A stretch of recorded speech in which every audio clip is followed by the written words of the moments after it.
എത്ര രൂപയാണ് പറ്റിച്ചിരിക്കുന്നത് ദിവ്യ? ചേച്ചി അത് നേരത്തെ ഓപ്പൺ ആയിട്ട് തുറന്ന് പറഞ്ഞതല്ലേ.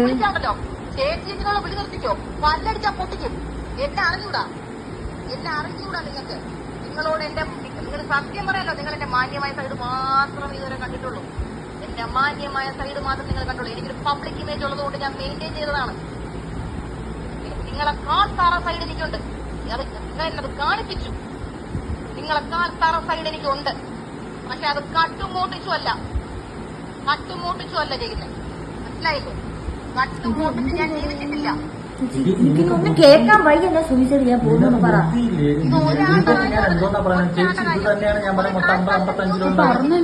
ചെയ്യാന്ന് പറഞ്ഞ പിന്നെ നിങ്ങൾ പറയുന്നത് മൊത്തം അല്ല ഒരു പേയ്മെന്റ് 55 കൊടുത്തെന്ന് പറയുന്നു. ചേച്ചി അതല്ലേ ചേച്ചി ഞാൻ പറഞ്ഞത്, ഒരാൾക്ക് 50 വെച്ച് ഞങ്ങൾ ഷെയർ ചെയ്ത് എടുത്തിട്ടുണ്ടെന്ന്, കിട്ടിയിട്ടുണ്ടെന്ന്. ഇത് മാത്രമുണ്ട് 55,000. അതല്ലാതെ 1000 സ്ക്രീൻഷോട്ട് വേറെ കസ്റ്റമേഴ്സിന് വരാൻ പോകുന്നതേ ഉള്ളൂ. അതും കൂടെ വന്ന് കണക്ട് ചെയ്തിട്ടേ ഞാൻ ഈ വീട്ടിൽ നിന്ന് വട്ടിയൂർക്കാവ് സ്റ്റേഷനിലോട്ട് പോകുന്നുള്ളൂ. അതിന് മുന്നേ നിങ്ങൾ ചാവയോ നിങ്ങൾ കൂമ്പയോ നിങ്ങൾ എന്താന്ന് വെച്ചാൽ എനിക്കറിയണ്ട. നിങ്ങളുടെ 3 പേരുടെ ജീവനോട് നിങ്ങൾ ഉണ്ടെങ്കിൽ കൊലയ്ക്കാൻ ഞാൻ റെഡിയാണ്.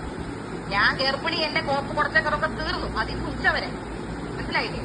ഇന്ന് ഉച്ചവരെ ഉള്ളൂ എനിക്കത്. എനിക്ക് എന്ത് ചെയ്യാൻ പറ്റുന്നുള്ളത് ഞാൻ കാണിച്ചു തരും. നിങ്ങൾ എന്നെ പറ്റിച്ചില്ലേ? അണ്ടർഗ്രൗണ്ട് കൂടെ നിങ്ങൾ എന്നെ പറ്റിച്ചില്ലേ? നാട് മുഴുവൻ അറിയുന്ന പോലെ നിങ്ങളെ ഞാൻ ഒരു പറ്റിക്കാൻ പോവുകയാണ്. ഞാൻ കൂട്ടാൻ പോവുകയാണ്. മനസ്സിലായില്ലേ? മൊത്തം കുടുംബം ഇറങ്ങിയിരുന്നോ? മണ്ണെണ്ണ എടുത്ത് ഒഴിച്ചോണ്ടിരുന്നോ? മനസ്സിലായില്ലേ? വളരെ മോശപ്പെട്ട ഒരാളുമായിട്ടാണ് നിങ്ങൾ ഇറങ്ങി തിരിഞ്ഞിരിക്കുന്നത് കളിക്കാൻ. വളരെ മോശപ്പെട്ട ആളായിട്ടാണ് നിങ്ങൾ ഇറങ്ങി. മനസ്സിലായില്ലേ? ഒരു പെണ്ണായ ഞാനൊന്നും പറഞ്ഞിട്ട് നിങ്ങൾ എന്നെ മഴ തിരിഞ്ഞിക്കൊണ്ടിരിക്കുകയായിരുന്നു ഞാൻ. കേട്ടാ ചേച്ചി സോറി ചേച്ചി. സോറി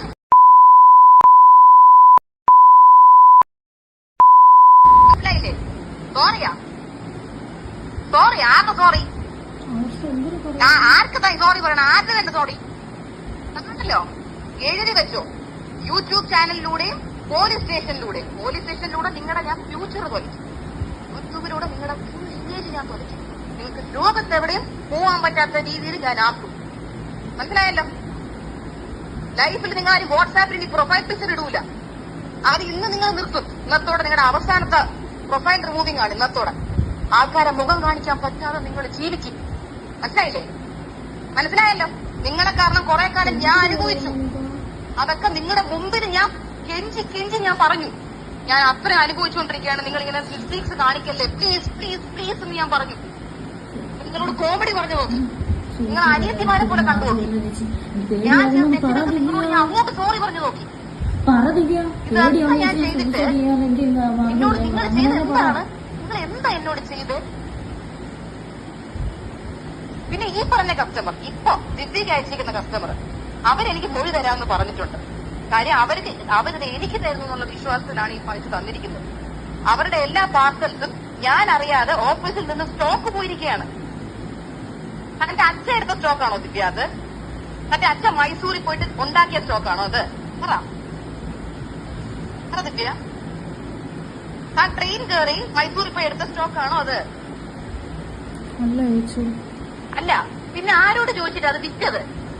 അത് ആരോട് ചോദിച്ചിട്ട് ദിവ്യ വിറ്റു? 55,000 രൂപയുടെ സ്റ്റോക്ക് ആരോട് ചോദിച്ചിട്ട് ആ കസ്റ്റമറിന് വിറ്റു? എന്നോട് ചോദിച്ചോ? അശ്വിനോട് ചോദിച്ചോ? ആരോട് ചോദിച്ചു? പറ. ഇത്രയും നേരം അശ്വിൻ സത്യം പറ എന്ന് മാന്യമായിട്ടാണോ നിന്നോട് ചോദിച്ചുകൊണ്ടിരുന്നേ? മാന്യമായിട്ടാണോ ദിവ്യ ചോദിച്ചുകൊണ്ടിരുന്നേ? തന്റെ വായിക്കാത്ത ചേച്ചി അതല്ലേ ചേച്ചി പറഞ്ഞത് 50-നകത്ത് ഒരാൾ വെച്ച് എടുത്തിട്ടുണ്ടെന്ന്. 50ന്റെ നേരിട്ടുണ്ടായിരുന്നെങ്കിലുണ്ടല്ലോ ചെപ്പാടിക്ക പൊട്ടിക്കാൻ 50ന്റെ അകത്ത് നീ ഇനി 50-നകത്തുനിന്ന് പറഞ്ഞ വിവരം അറിയും. പൊന്നാര മോളെ, നീ വിവരം അറിയും. മനസ്സിലായില്ലേ? നീ ഉണ്ടല്ലോ ഈ കോളൊക്കെ നീ റെക്കോർഡ് ചെയ്യോ എന്ത് കുന്തം ചെയ്ത് നീ പുറത്തു വിട്ടാൽ എനിക്ക് പ്രശ്നമല്ല. മനസ്സിലായില്ലേ? കാര്യം ഈ കേസിലുണ്ടല്ലോ എന്റെ സൈഡിൽ ഫുള്ള് തെളിവാ. മനസ്സിലായില്ലേ? മൊത്തം തെളിവ് എന്റെ കയ്യിൽ ഇരിക്കുകയാണ്. പിന്നെ പ്രഗ്നന്റ് ആയിട്ടുള്ള ഒരാളെ മാനസികമായി നിങ്ങൾ പീഡിപ്പിച്ചു. ഞാൻ അതിനും നിങ്ങളുടെ പേര് കേസ് കൊടുക്കുന്നുണ്ട്. എന്നെ എന്റെ കൊച്ചിനെ അത് അഫക്ട് ചെയ്യുന്നുണ്ട്. ഞാൻ ഹോസ്പിറ്റലൈസ്ഡ് ആയിരുന്നു നിങ്ങളെ കാരണം. തൃപ്പെടുത്ത് കിടക്കുമായിരുന്നു നിങ്ങളെ കാരണം. മനസ്സിലായില്ലേ? ഞാൻ എല്ലാത്തിനും നിങ്ങളെ കൊണ്ട് എണ്ണിപ്പിച്ച് ദിവ്യ, പ്രത്യേകിച്ച് ദിവ്യ ഈ ഇത്ര നേരം നമ്മൾ ചോദിച്ചിട്ടും ഇതിലൊരൊറ്റ സ്ക്രീൻഷോട്ട് നീ എനിക്ക് അയച്ചെന്നില്ലോടി. എന്നിട്ട് എന്താ നീ പറഞ്ഞ പങ്കിട്ടെടുത്തുന്നാ? ഒരൊറ്റ അടി വെച്ചില്ല പങ്കിട്ടെന്നങ്ങ് നീ പറഞ്ഞ കേട്ടല്ലോ. നീ ഒരടിക്കുള്ളതേ നീ ഉള്ളൂ കേട്ടല്ലോ. ഒരൊറ്റ അടിക്കുള്ളതേ നീ ഉള്ളൂ. അതിന് ഞാൻ വിചാരിച്ചാ മതി, വേറെ ആരും വിചാരിക്കണ്ട. പോലീസൊന്നും ഞാൻ ഒരൊറ്റ അടിക്കുള്ളതേ നീ ഉള്ളൂ. മനസ്സിലായല്ലോ? മനസ്സിലായോ ഇല്ലയോ ദിവ്യക്ക്? മനസ്സിലായി ചേച്ചി. ആ നീ നാളെ പോലീസ് സ്റ്റേഷനിൽ വാ. പോലീസ് സ്റ്റേഷനിലേക്ക് എന്നെ ആരും സഹായിച്ചില്ലെങ്കിലും കുഴപ്പമില്ല. ഞാൻ ഒറ്റയ്ക്ക് ഓട്ടോ വിളിച്ചിട്ടായാലും ഞാൻ പോയി കേസ് കൊടുത്തിരിക്കും. കാര്യം ഇതിന് എനിക്കൊരു ഉത്തരം വേണം. നിനക്കൊക്കെ എന്തോന്ന് മിനി സ്റ്റേഷനിൽ തരാൻ പറ്റൂലല്ലേ? കാര്യം എന്ത് ഊമ്പിപ്പിച്ചിട്ടിരിക്കുകയല്ലേ? ഊമ്പിപ്പിച്ചിട്ട് എത്ര ഹോൾസെയിൽ പർച്ചേസസ് അവിടെ വന്നെന്നുള്ളത് എനിക്ക് അറിഞ്ഞേ പറ്റൂ. മനസ്സിലായില്ലേ? ഡെയിലി നീയൊക്കെ പറയില്ലേ സോൾഡ് ഔട്ട് ആയി ചേച്ചി. കണ്ടവരുടെ പാർസൽ അയച്ചു വിട്ടിട്ടാണ് സോൾഡ് ഔട്ട് ആവുന്നേ. മനസ്സിലായില്ലേ? ആണോ അല്ലയോ ദിവ്യ?